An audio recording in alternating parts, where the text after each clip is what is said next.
DogHouse Heads Up Madness, round number 3, the final 4. Playing against David, is a very established poker player. Has a few World Series of Poker bracelets, actually. So, very, very tough opponent here going into the final 4. I look down at the first hand and I get pocket queens. What a first hand. I raise the 600. He makes it 1700. Now, I want to keep his bluffs in there. I know he's capable of bluffing. Very much so. So I want to keep his bluffs in. He does not expect me to have pocket queens here without me raising him back. An ace-high flop, not good. But also, I don't have to be necessarily scared here. He makes it 1600 on the bet here.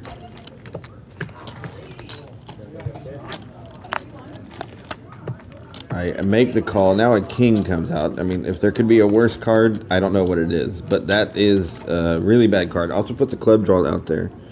I do have the queen of clubs. Now he goes off and bets 3800. Again, he could have an ace. He could have a king.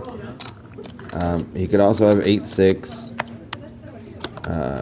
Many things. Now a 5 on the river. And I'm waiting. I plan on just checking this down if I can. And most likely calling a bet as well. All right, he makes a check, and I check. And he says that he has a pair of 5s. I table my queens. It's good. All right. On to the next big hand here. Ace-jack offsuit. Two black cards. Great hand. Got to raise. Raise it up to my standard 600. I have noticed that he will play everything in watching him from playing previous rounds. He does make many calls pre-flop.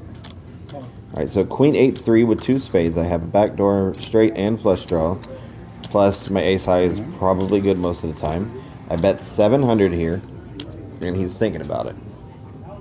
He calls the 700. And we go to the turn. It does hit a 6 of spades, so now I pick up my flush draw with the nut flush draw. He checks again. I have to continue here, so I continue with 1500. I want to keep stringing him along, especially if I make my hand. And he does make the call. 9 of clubs on the river. I'm just going to take my equity here. He checks, I check. Ace-high. And he has a pair of 3s with ace-3. So I do realize that he will call with a pair. Just a single pair, and that was bottom pair.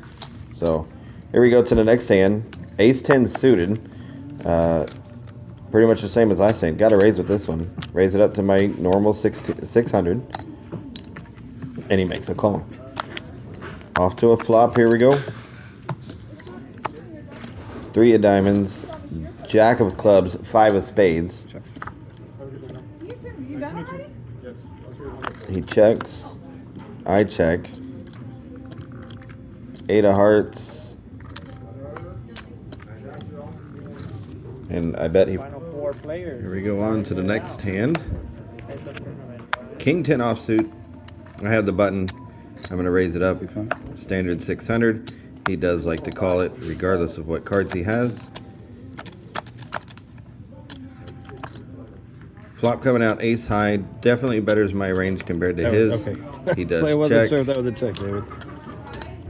I bet 700 as the C bet. Pretty standard by me. Him not raising me means that he's trying to float to see if he connects it with anything. The 9 of clubs on the turn doesn't help me at all. He checks this for a second time. Double barreling. He tends to let it go if he doesn't have any kind of connectivity to the board. And he does let it go. All right. He's got the button. He raises it up to 600. I look down at 9-5 offsuit. Has a small amount of connectivity. And I'm going to go ahead and float just to see what I can get here. I do connect a little bit. 7-8 ace on the flop. I have a gut shot with a 6. 600? He bets 600. So he C bets it. Call. and I make the call. Now onto the turn, a queen of clubs. I do check to see what he's going to do. He checks back. And a 4. I have nothing, so I can't win here unless if I make a bet. But I don't know exactly what I could be betting for value here. 1600. 1600. He looks down and thinking about what to do here. Good call. He does go ahead and make the call, and he flips over 8. All right. After another couple hands, David makes it 600. I look down at King 7. I'm going to start applying pressure now to him. He's been somebody that I feel like I can manage post-flop.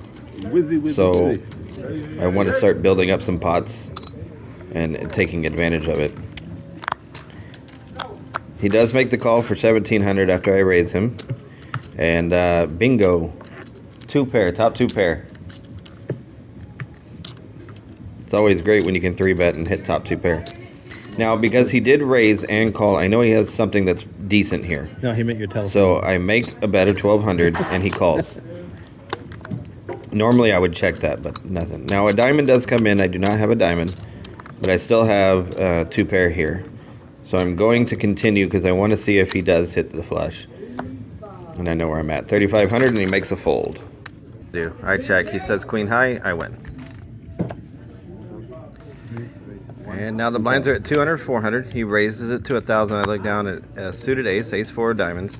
This is easily a hand that I can 3-bet, but I do want to mix up my play. I don't want to raise all my stronger hands. So I do go ahead and decide just to call to let him, an aggressive player, keep the aggression.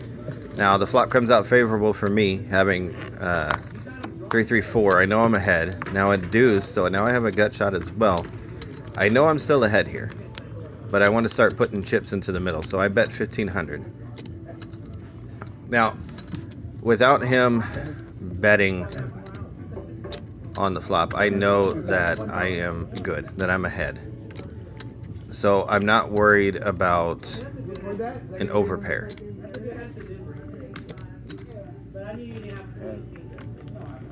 So he's thinking about what to do here, and he decides to raise it to 4,500. Now I know that I'm ahead. Again, as I said, he could have a club draw. He could have a gut shot. I go ahead and call because I plan on checking. It does come out really favorable for me. Now, if he did have a 5, I'm behind now, obviously. But I am check calling no matter what his bet is. So I did check, and now he's deciding on what he wants to do. I do have the chip lead on him. Call.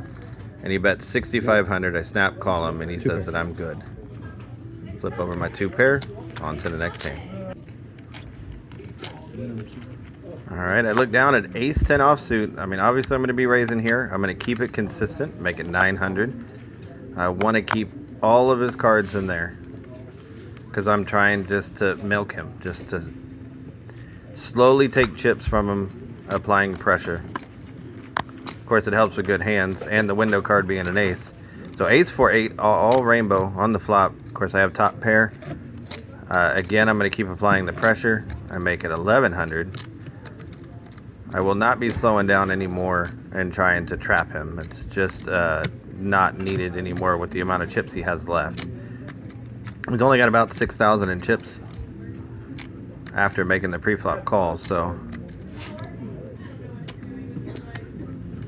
let's see what he does. It looks like he's going to go for a raise here. He makes it 3,300. All in? It's easy for me to just put in the rest of it. He does make the call. I show the ace. Good luck, bud. He has 9-4. 8 on the turn is great. Only gives him 2 outs. And the deuce. I win. Final round. Here we go.